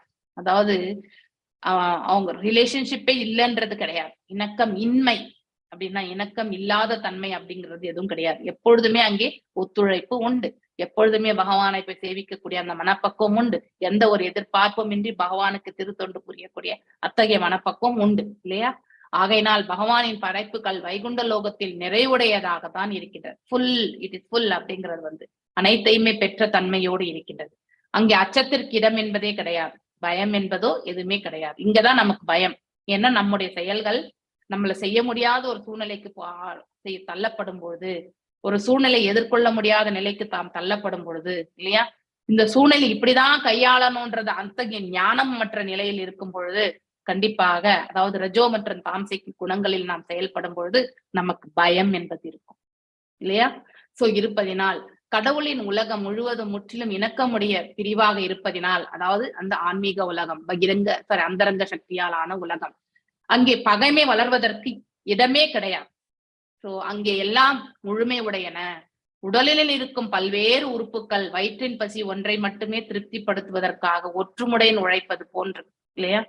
சோ வயிற்றில் இருக்கக்கூடிய பசிக்காக இப்ப நம்ம இந்த பிரபஞ்சத்துல நாம் வாழ்ந்து கொண்டிருக்கின்றோம் என்றால் மேஜர்லி நம்ம வந்து ஒரு பிடி சாதம் தான் நம்ம பண்றது. நம்ம எவ்வளவு உழைச்சாலுமே இந்த கை கால் கொண்டு மனசு புத்தி இன்டெலிஜென்ஸ் எல்லாம் உபயோகப்படுத்தி நம்ம வந்து ஒரு நாளைக்கு 16 மணி நேரம் கூட வந்து உட்கார்ந்து ஆபீஸ்ல வேலை செய்யறோமா இல்லையா? எதற்காக? இந்த வயிற்றுக்கு சிறு உணவை நாம செரிமானம் பண்ணணும் கண்டிப்பா இல்லையா? உண்கின்றோம், அதுவும் செரிமானம் ஆகணும். இதுக்கு எல்லாத்துக்குமே இந்த உடல்ல இருக்கக்கூடிய உறுப்புகள் எல்லாமே வந்து ஒத்துழைச்சாதான் நம்மளால இந்த வயிற்றுக்கு உணவு கூட நம்மளால கொடுக்க முடியும். பிளேட்ல சாதம் இருக்கு, அதை எடுத்து உண்பதற்கு இந்த கை கூட ஒத்துழைக்கணும். இல்லை என்றால் அடுத்தவர்களை சார்ந்துதான் நாம் இருக்க வேண்டும். சோ உணவு பிளேட்ல தான் இருக்குமே ஒழிய நம்ம வயிற்றுக்கு வரவே வராது. மேலும் இதை நான் கையில எடுத்தாலும் இங்க முழுங்கறதுக்கும் வந்து இந்த தொண்டையும் நமக்கு ஒத்துழைக்கணும், ஒவ்வொரு பாகமும் ஒத்துழைக்கணும் இல்லையா? So without the cooperation of the internal organs இந்த ஜீவன் வந்து ஒரு ஹெல்த்தியான ஒரு நிலையில வந்து இருக்கவே முடியாது இல்லையா? அது போலதான் சோ நூற்றுக்கணக்கான ஆயிரக்கணக்கான உதிரி பாகங்களால் ஒரு எந்திரம், இது ஒரு உடல் என்பது ஒரு எந்திரம். இந்த எந்திரத்துக்குள்ள எத்தனையோ நரநாடிகள் இருக்கின்றது இல்லையா? லட்சக்கணக்குல இருக்கு. இதுல வந்து ஒயிட் பிளட் கார்பசல்ஸ், ப்ளூ அதாவது சிகப்பு அணுக்கள், ரத்த அணுக்கள் மற்றும் வெள்ளை அணுக்கள் எல்லாமே இருக்கு. இதெல்லாமே எத்தனையோ இதுல கவுண்ட் பண்ண முடியாத அளவுக்கு நமக்கு ஒரு பிளட் எடுத்துட்டு நம்ம வந்து கவுண்ட கூட கண்டுபிடிக்கிறோம் நம்ம இல்லையா? சாம்பிள்லயே எத்தனை இருக்கு, ஒரு செல்லுல எத்தனை இருக்குன்ற மாதிரி. அப்படி எத்தனையோ விதமான இதெல்லாம் இந்த உடல்ல இருக்கு. எல்லாமே நமக்கு ஒத்துழைக்கணும், இல்லைன்னா நம்மளால வந்து வாழ முடியாது இல்லையா? இந்திரத்தின் இயந்திரத்துக்கு இணக்கமுடன் உதவுவது போல வைகுண்ட லோகத்துல வந்து அங்கே வந்து பகவானோட இருக்கக்கூடிய அங்க வந்து we have a relationship இல்லையா? நம்ம கூட இந்த இந்த இடத்திலேயே வாழும் பொழுது இந்த ஜீவாத்மா அந்த பரமாத்மாவோடு பாத்தீங்கன்னாக்க இணைப்பு, அதுதான் யோகம் என்று சொல்லப்படும். இங்கே இணைப்பு இணைப்பு என்று சொல்லப்படுவது இந்த ஜீவனுக்கும் அந்த பரமாத்மாவுக்கும் அது வந்து யோகத்தை பற்றி தான் வந்து எடுத்துரைக்கின்றது. அவ்வாறு நாம் அந்த சம்பந்தத்தை நாம் ஏற்படுத்தி கொள்ளும் பொழுது இல்லையா நிறைவுடையவராக நாம விளங்குகின்றோம். அதை தவிர மேன்மையானதாக இந்த பிரபஞ்சத்தில் நமக்கு வேறு எதுவும் வந்து தோன்றுவதும் கிடையாது. மிச்சம் இருக்கிறது எல்லாமே இந்த இணைப்பை விட நமக்கு எல்லாமே வந்து கம்மியான லெவல் தான் அப்படின்னு நம்ம நினைக்க ஆரம்பிப்போம். அதுதான் ஒரு உயிர் வாழி உணர வேண்டிய நிலை கூட. இந்த பிரபஞ்சத்தில் ஒரு உயிர் வாழி அவ்வாறு நினைக்க ஆரம்பித்தால், அவ்வாறு அவனுடைய செயல்களை அவன் பக்குவமாக செய்ய ஆரம்பித்தால், அவன் மேல இருக்கக்கூடிய வைகுண்டத்துல போய் இருக்கக்கூடிய சூழல் எவ்வாறு இருக்குமோ அதே சூழலை அவன் இங்கேயும் அனுபவிப்பான். சோ அப்படிப்பட்ட ஒரு நிலையை நாம ஏற்படுத்து ஒரு குரு ஆச்சாரியா எல்லாமே தூய பக்தர்கள் எல்லாம் அந்த நிலையை கண்டவர்கள் என்பதையும் நாம புரிந்து கொள்ள வேண்டும். அங்கு வாழ்பவர்களுக்கும் பகவானின் தொண்டில் நிறைவுடன் ஈடுபடுகின்றனர். satisfied. So relationship. So what level of devotion we are? So எனக்கு ஒரு கொஸ்டின் வந்து இந்த மாதிரி கேட்கப்பட்டது. What is your level of devotion? அப்படின்ட்டு வந்து ஒரு கொஸ்டின் கேட்டாங்க. நீங்களா இருந்தா என்னெல்லாம் பதில் சொல்வீங்க? யாராவது இதுக்கு அன்மியூட் பண்ணிட்டு சொல்லலாம். நீங்க இப்ப எந்த லெவல்ல இருக்கீங்க பக்தியில அப்படின்றதுக்கான ஒரு இது நாம எவாலுவேஷன் பண்ணிக்க முடியுமா? முடியும் மாதாஜி, முடியும் மாதாஜி. முடியும். Okay okay. உங்களுடைய லெவல் எப்படி இருந்தது? நீங்க இப்ப இருக்கக்கூடிய லெவல் எப்படி நீங்க டிஃபைன் பண்ணுவீங்க? ஒருத்தர் சொல்லுங்க மாதாஜி. முதல்ல வந்து பகவான் வாட் இஸ் கிருஷ்ணா அப்படி அந்த ஒரு இதே அந்த கொஞ்சம் கூட 0 லெவல்ல இருந்தோம். இப்போ கொஞ்சம் கொஞ்சமா முன்னேற்றம் அடைந்து 1+க்கு வந்திருக்கோம். இதுல இருந்து நம்ம இன்னும் அடுத்த சாதன பக்தி செஞ்சுட்டே இருந்தா அந்த சாதன பக்திங்கிறது ஓரளவு நிறைவேந்து நம்ம ஒரு காலம் பாவ பக்திக்கோ பிரேம பக்திக்கோ போறது இல்லை. நம்ம அந்த அளவுக்கு இருப்போமாங்கிறதும் நிச்சயம் இல்லை. ஆனா இந்த சாதன பக்திங்கிறதே உயர்ந்து இன்னும் கொஞ்சம் மேல்நிலைக்கு நம்ம வருவோங்கிறது நிச்சயமான ஒரு நம்பிக்கையோட இருக்கும். எஸ், ஐ திங்க் ஒரு நாள் ராதிகா மாதாஜி உங்களை கொஸ்டின் கேட்டாங்க இல்லையா லாஸ்ட் வீக். அதாவது when you started to love Krishna. ஆமா மாதாஜி. ஆமா மாதாஜி. ஆமா. இதுவும் அதே மாதிரி ஒரு கொஸ்டின் தான். ஒரு கொஸ்டின் கேட்டேன். எப்ப உங்களுக்கு பகவான் மீது பிரேமை வளர்ந்தது இல்லையா? சோ எல்லாருக்குமே அந்த ஒரு இது. சோ டிவோஷனல் லெவல் வந்து அதை கொண்டுதான் நம்ம வந்து அளக்க முடியும் இல்லையா? அது மாதிரி பக்தியில வந்து நம்ம வந்து முழுமையாக நாம வந்து பகவானிடத்தின் நமக்கு ஒரு உணர்வை நாம் ஏற்படுத்தி கொள்ள வேண்டும். Relationship is very very important. நமக்கு ஒரு ரிலேஷன்ஷிப் இல்லைன்னா கண்டிப்பா அதுல முன்னேற்றம் என்பது இருக்காது. முன்னேற்றத்தை நாம கண்டிப்பாக அடைய வேண்டும் என்றால் பக்தி பாதையில ரிலேஷன்ஷிப்பை நாம டெவலப் பண்ணி தான் ஆகணும் இல்லையா? அந்த ஒத்துழைப்பு எந்த இடத்துல இருக்கு? மேல வைகுண்டத்தில் கண்டிப்பாக இருக்கின்றது. அதனால்தான் அந்த இடத்துல எந்த குளறுபடியுமே கிடையாது அப்படிங்கறது வந்து இந்த பதத்துல ரொம்ப அழகாக எடுத்துரைக்கிறார்கள். மேலும் இந்த இடத்துல சூன்யவாதிகள் மாயாவாதிகளை பற்றியும் இந்த பதத்துல வந்து எடுத்துரைக்கப்படுகின்றது. சூன்யத்தை வச்சு நம்ம எதுவுமே இல்லை என்ற நிலையில் நாம் எவ்வாறு வந்து பக்தியே கிடையாது அந்த இடத்துல. வெறுமனே வந்து அதாவது மீண்டும் பிறவி எடுப்போமா, இந்த ஆன்மாவை பற்றி கூட வந்து ஞானம் இல்லை, இந்த ஜீவன் என்றது கூட தெரியாது. சூன்யவாதிகளுடைய கருத்து அதுதான். அது இன்னும் அதாவது மோசமான நிலை. சோ மாயாவாதிகள் அட்லீஸ்ட் இந்த ஜீவாத்மா இருக்கு அப்படிங்கறதையாவது அவங்க வந்து ஒத்துக்கிறாங்க. ஆனா சூன்யவாதிகள் அதை விட இன்னும் மோசமான நிலை. சோ மாயாவாதிகள் என்னும் அருவாதிகள் ஸ்ரீமத் பாகவதத்தின் இஸ்லோகத்தினை சிறிய வானம் பெரிய வானம் எல்லாமே ஒன்றுதான் அப்படின்னு நினைக்க ஆரம்பிக்கிறாங்க.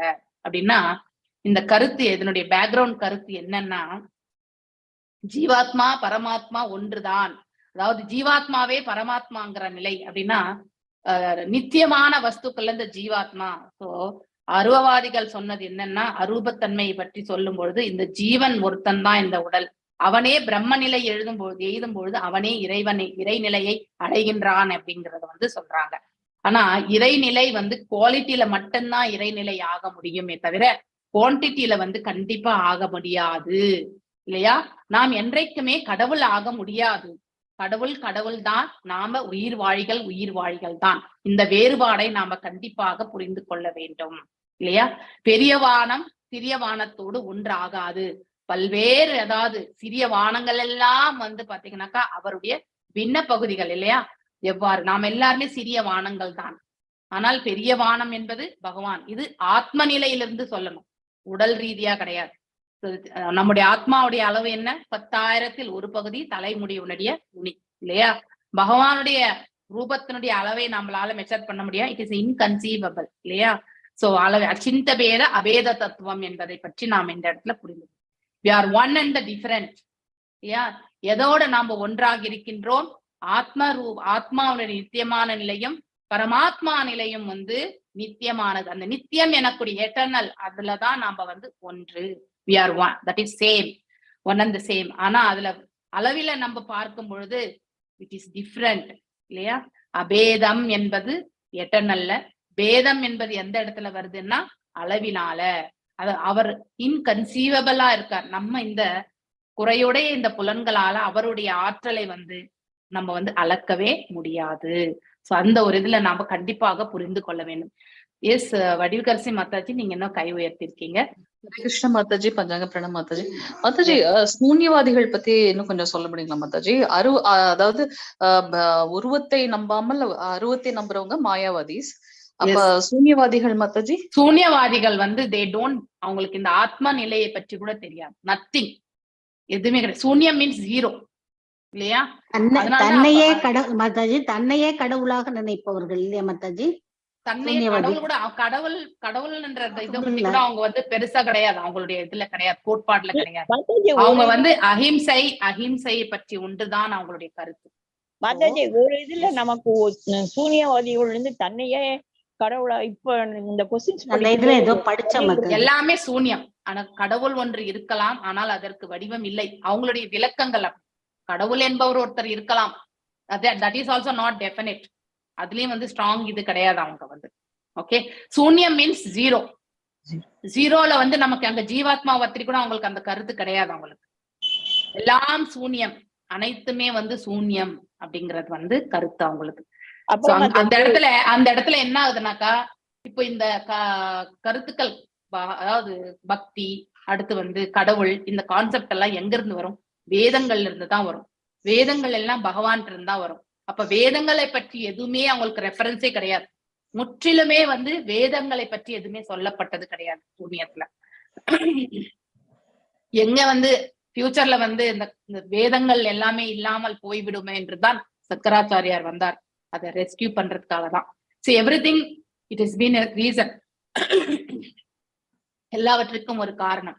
அட்லீஸ்ட் சூன்யமே இல்லாம ஒரு அருபத்தன்மையிலாவது நம்ம வந்து பக்தி செலுத்தணும் இல்லையா. அருபத்தன்மை மீதாவது ஏன் நம்ம, அதாவது ஒண்ணுமே தெரியாதவங்க, கடவுளே இல்லை அப்படிங்கிற நிலையில இருந்தவங்களுக்கு வந்து இங்க வந்து அட்லீஸ்ட் பகவான் ஆற்றலில் இருக்கின்றார் அப்படிங்கறது வந்து சொன்னது அட்லீஸ்ட் ஒரு லெவலுக்கு அவங்கள வந்து புரிய வச்ச நிலை இல்லையா.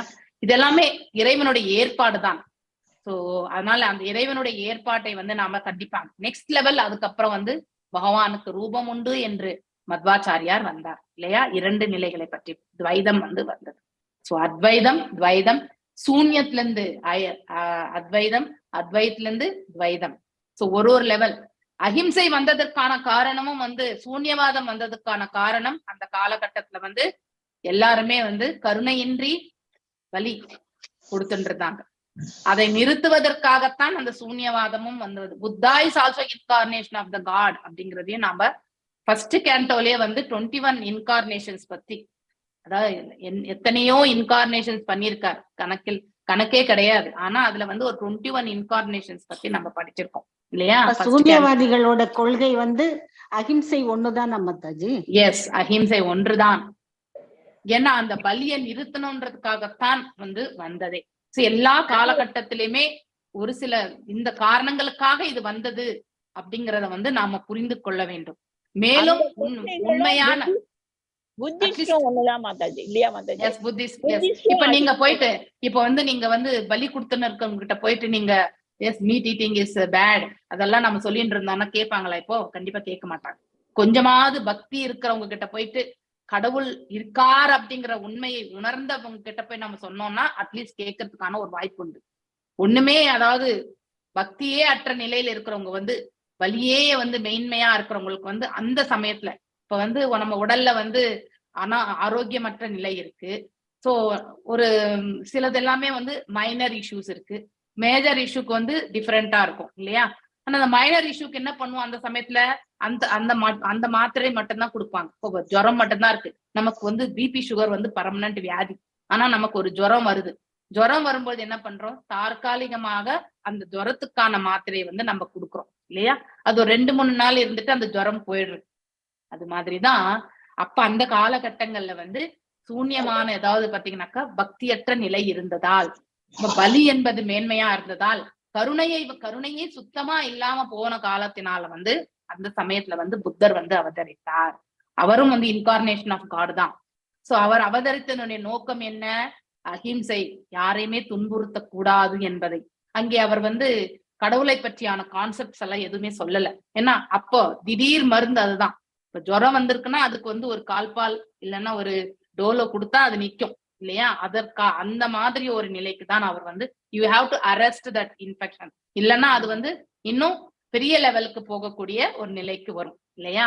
இப்படி நம்ம வந்து இத புரிந்து கொள்ள வேண்டும். அதுக்கப்புறம் அதையே என்ன பண்ணாங்க, இந்த எல்லா இடங்களையுமே பரவ முடிஞ்சிச்சு. அப்போ வேதங்கள் இருந்தக்கூடிய அதாவது இடம் தெரியாம போயிடுச்சு. அடுத்து வந்து பக்தி என்பதே இல்லாத நிலைக்கும் வந்தது. சோ எல்லாம் சைலண்டா இருக்கணும், மௌனமாக இருத்தல், அதாவது யாரையுமே இம்சிக்காத அந்த நிலையை வந்து கொண்டு வந்தாங்க. சோ பிற்காலத்துல வந்து வேதங்களே இல்லாத சுவடி ஆகிவிடும் என்பதற்காக தான் சங்கராச்சாரியார் அவதரித்தார். வேதங்களை எல்லாமே வந்து அவர் வந்து கொண்டு வந்தார் இல்லையா. அதுக்கப்புறம் வந்து அவர் வந்து உணர்ந்த நிலை, முதல் நிலை என்னன்னா ஆத்மாவை பற்றி அவர் சொல்லிட்டு போனார். அப்படின்னா இது உடல் கிடையாது, இது சூன்யமும் கிடையாது, இங்க ஜீவன் இருக்கின்றான், அவன் பிரம்ம நிலை ஏதும் போது அவனும் வந்து நித்தியமானவன் அப்படிங்கிறதை வந்து எடுத்துரைத்து சென்றார். அவ்வளவு சொன்னார் அவர் வந்து. அவர் அதாவது இந்த பரம்பொருளை நாம வெறுமனை ஆற்றலாக நாம வந்து காண்கின்றோம். ஏன்னா இமீடியட்டா கடவுளுக்கு ரூபம் இருக்கு அப்படிங்கிறது வந்து அஹிம்சைவாதிகளுக்கு நம்ம சொன்னா அந்த ரூபம் எங்கன்றது எல்லாராலையுமே பார்க்க முடியாது. அதற்கான பக்குவம், வேர் இஸ் காட் அப்படின்னு நம்ம கொஸ்டின் கேட்கலாம் ஈஸியா. ஆனா அந்த what are the qualities to see the God அப்படிங்கறத வந்து நமக்கு ஃபர்ஸ்ட் நம்மளே வந்து தெரிஞ்சுக்கணும். எல்லாத்துக்குமே ஒரு தகுதி இருக்கு இல்லையா. சோ தகுதி என்பது எல்லாருக்குமே கடவுளை பார்க்கக்கூடிய இது உண்டு, அவங்களுக்கு அந்த இட் இஸ் லிபர்ட்டி உண்டு, சுதந்திரம் உண்டு. ஆனால் அதற்கு நாம அந்த தகுதியை அடைந்திருக்கிறோமா? இப்ப நான் டாக்டர் ஆகணும்னு ஆசைப்பட்டா முதல்ல நான் வந்து எல்கேஜி யூகேஜி முடிச்சு 10th முடிச்சு +2 முடிச்சு நீட் எக்ஸாம் முடிச்சு ஒரு என்ட்ரன்ஸ் எக்ஸாம் கிளியர் பண்ணாதான் நான் டாக்டர் காலேஜுக்கே போக முடியும். அதுவும் அந்த காலேஜ்ல 5-6 இயர்ஸ் படிச்சு அது சக்சஸ்ஃபுல்லா முடிச்சு அதுக்கப்புறம் தான் நான் டாக்டர் ஆக முடியும் இல்லையா. சோ அப்படி நம்ம படிப்படியாதான் நம்ம பக்குவம் அடைஞ்சுதான் நம்ம கடவுளையே பார்க்க முடியும். சோ இந்த குவாலிட்டி ஏன் நம்ம அப்ளை பண்றதே கிடையாது? கண்டிப்பா கிடையாது, யோசிக்கிறதே கிடையாது. கடவுள் இருக்கிறன்னா வந்து காட்டட்டுமே, எனக்கு தோன்றட்டுமே அப்படின்னு நம்ம கேட்போம். ஆனா நமக்கு அந்த குவாலிட்டிஸ் இருக்கா அவரை பாக்குறதுக்குன்றது? நாம எப்படி பக்குவமா இருந்தாதான் பகவானை நம்ம வந்து உணர முடியும். ஃபர்ஸ்ட் உணரணும். அவர் தரிசனம் கொடுக்கறதுக்கு ஒன்றும் பெரிய பிரச்சனை கிடையாது. அவர் வந்து தரிசனம் கொடுத்தா அது பௌதிகம் நாம் நினைச்சிட்டோம்னா, ஏதோ வேஷம் போட்டுன்னு வந்திருக்காங்க நினைச்சோம்னாக்கா கண்டிப்பா இதெல்லாமே வந்து சாத்திய கூறுகள் தான் இல்லையா. அதனாலதான் அஹிம்சையிலிருந்து பாத்தீங்கன்னா நெக்ஸ்ட் அத்வைதம், அதுக்கு அடுத்து துவைதம். இது எல்லாமே வந்து ஒவ்வொரு நிலையா நம்ம வந்து எடுத்துட்டு வர்றது. சோ உணர்தல், ஒரு குரு ஆச்சாரியா அவங்களுடைய உணர்தல், அவங்க எதை உணர்ந்து சென்றார்களோ அதை அவர்கள் வந்து வழிமொழிந்து சென்றார்கள். சோ நாம் அதை வந்து தவறான விஷயங்கள்ல வந்து நம்ம வந்து தவறுதலாக சில விஷயங்கள் எல்லாம் நாம புரிந்து கொள்கின்றோம் இல்லையா. வைகுண்ட லோகத்தில் பிரித்தாலும் அரசியல், இங்குதான் டிவைட் அண்ட் கான்குயர் ரூல் இந்த பௌதிகத்துல இல்லையா. சோ நாம என்ன கட்சியில இன்னைக்கு இருக்கோம், நாளைக்கு என்ன கட்சிக்கு போவோம் அப்படிலாம் தெரியவே தெரியாது.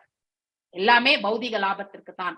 நம்மளே நாம ரட்சித்துக் கொள்வதற்காகத்தான் நாம இங்க இருந்து ஒரு இடத்துல இருந்து ஒரு இடத்துக்கு ஜம்ப் ஆயிடும். இங்க பயம் உண்டு, நாளைக்கு யார் வந்து நம்மள பிடிப்பாங்களோன்ற ஒரு பயம் உண்டு. எப்ப நம்ம கிட்ட வந்து தேவையற்ற வஸ்துக்கள் இருக்கின்றதோ அப்ப நமக்கு பயம் என்பது ஒன்று சேரும் இல்லையா. காரணம் பகவானும் அங்கு வாழ்பவர்களும் ஒற்றுமையில் வந்து விருப்பமுடையோர் இல்லையா. தட் மீன்ஸ் அந்த பரிவு, அதான் அன்பு என்பது அந்த இடத்துல இருந்தது, பிரேமை என்பது இருந்தது. கேட்கலையே.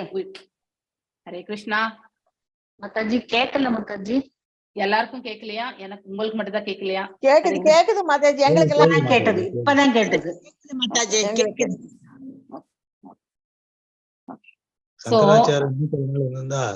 ரொம்ப நிறைய கருத்துக்கள் வந்திருக்கு மாதாஜி. சின்ன வயசுலயே அவர் பகவான் ஆட்சி. ஆமா, கரெக்ட். நானும் அவங்களுக்கு வரமே அப்படிதான் வழங்குது அவங்க தாய் தந்தையருக்கு.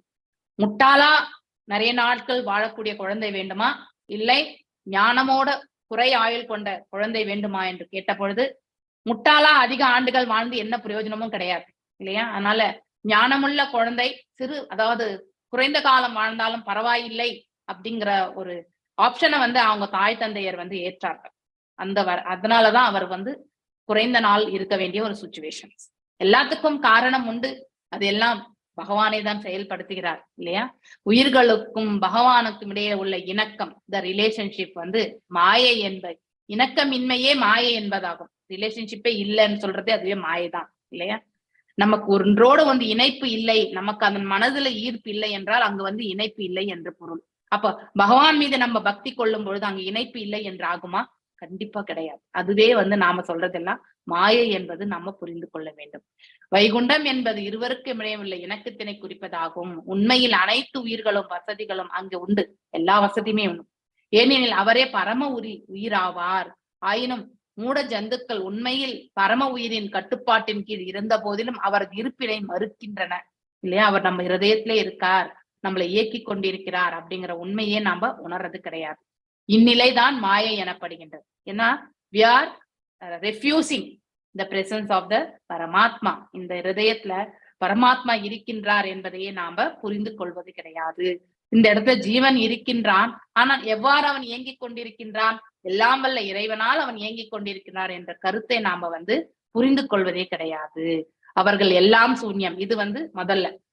மேலும் சில நேரங்களில் அவர்கள் வந்து வித்தியாசமான வழியிலும் வந்து மறுக்கின்றனர். கடவுள் என்று ஒன்று இருக்கலாம் அப்படின்னா டவுட், தட் இஸ் நாட், அதுவும் வந்து கான்பிடென்டா சொல்லல. அதற்கு வடிவம் இல்லை என்பது இன்னொன்று. இவ்விரண்டு கருத்துக்களும் உயிரின் பணிவறியாத நிலையிலேயே எழுகின்றன இல்லையா. அதாவது நமக்கு இந்த கருத்துக்கள் எல்லாமே வந்து உண்மையிலே இந்த கான்சியஸ்னஸ்னுடைய உண்மையான ரூபத்தை பற்றி நாம் அறியாதனால்தான் நாம வந்து இத்தகைய கருத்துக்கள் எல்லாம் வருது. இந்த உணர்வு என ரூபத்துலதான் நாம் ஆத்மாவை காண்கின்றோம். இந்த உணர்வு இயங்கி கொண்டிருப்பதும் அந்த எல்லாம் வல்ல இறைவனுடைய அருளால் என்பதை நாம் உணர ஆரம்பிக்கும் பொழுது அப்ப அந்த உண்மையை நம்மளால விளங்க முடியும். எது வரைக்கும் இந்த உண்மை தெரியலையோ அப்ப நமக்கு என்ன உணர்ந்திருக்கின்றதோ அதை தான் நாம வந்து ஏற்று செல்கின்றோம். இப்பணிவரியா நிலையை வந்து எத்தனை காலம் நீடிக்கிறதோ அத்தனை காலம் இந்த உலகம் இணக்கமின்மை, அந்த ரிலேஷன்ஷிப் இல்லாம தான் இருக்கும். சரல்தான் பக்தி என்பது வந்தா கூட நான் உங்களுக்கு சொன்ன மாதிரி நம்ம மனசு கல்லு போலதான் இருக்கும். அங்கே வந்து தொடர்பு என்பதை நாம ஏற்படுத்துக்கிறது கிடையாது.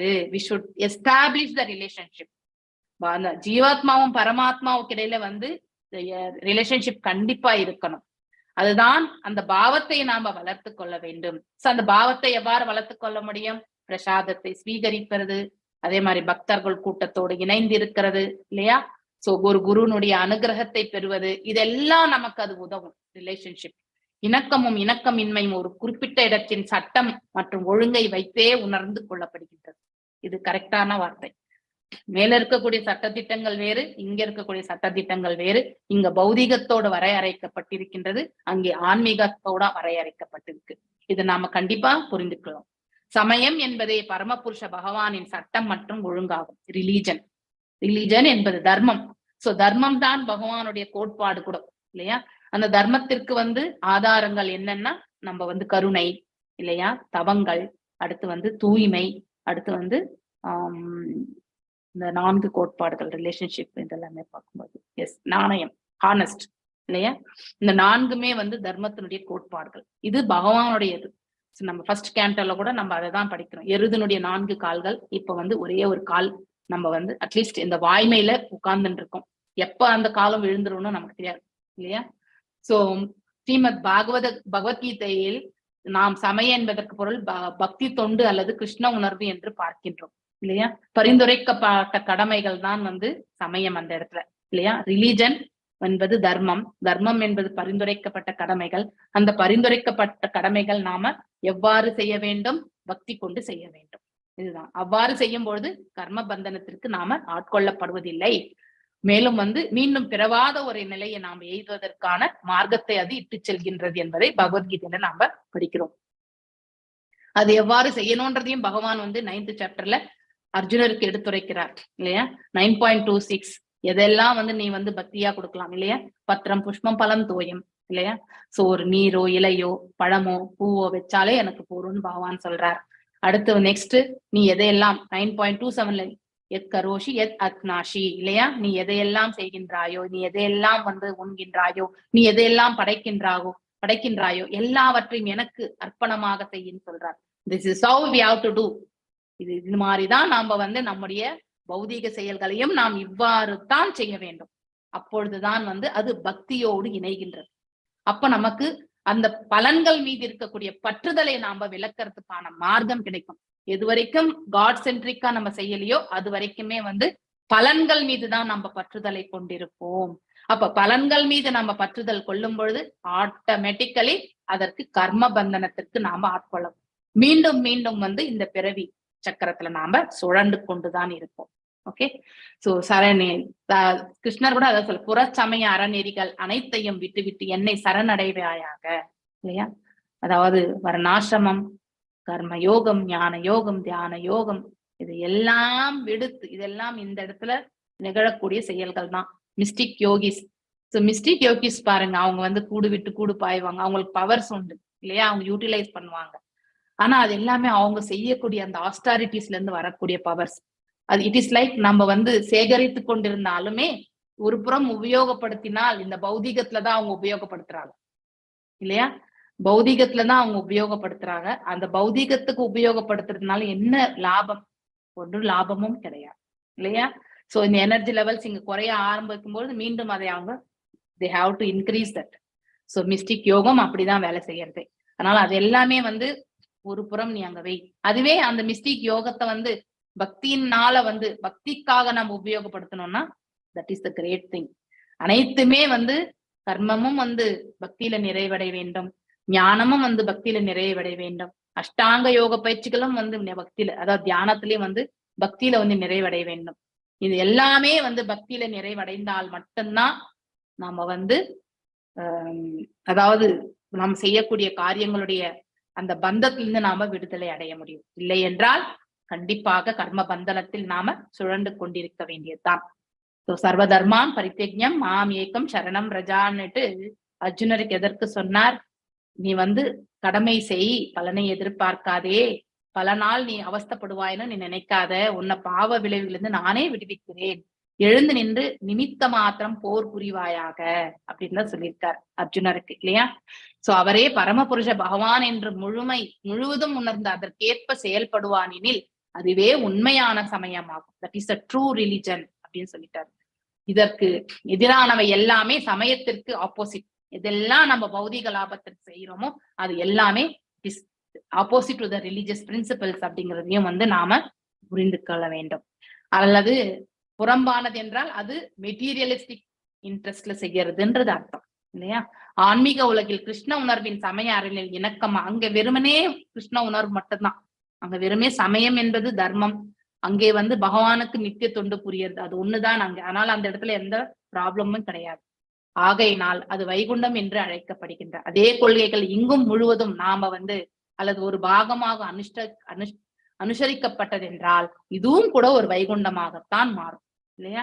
ஆகையால் ஆனா இதுல ஒருத்தர் நினைச்சா நடக்காது. ஒரு ஃபேமிலிலேயே ஒருத்தர் நினைச்சாலே நடக்க முடிய காரியம் கிடையாது இப்ப இருக்கக்கூடிய காலகட்டங்கள். அப்படி ஏதாவது ஒருத்தர் வந்து ஸ்டார்ட் பண்ணாங்கன்னா அந்த வீட்டுல இவங்களுக்கு இன்னும் ஆயிடுத்துன்னு தான் சொல்லுவோம் இல்லையா? எந்த இயக்கம் ஆயினும் அதுல அகில உலக கிருஷ்ண பக்தி இயக்கம் போன்றதா இருந்தால் அது வந்து அந்த இயக்கத்துல உறுப்பினர்கள் கிருஷ்ணரை மையமாகி தனது நம்பிக்கையினை அவர்கள் மீது வைத்து பகவத்கீதையின் கொள்கைகளுக்கு ஏற்ப இணக்கமுடன் வாழ்வார்கள் எனில் அவர்கள் இப்பூலகில் வாழும் காலத்திலேயே வந்து வைகுண்டத்தில் வாழ்கிறார்கள் என்று பொருள். ரொம்ப அழகான விளக்குவரை, பெரிய பர்பட் ஆக்சுவலி. பியூட்டிஃபுல் சாப்டர் மாதாஜி இது. ஆமா,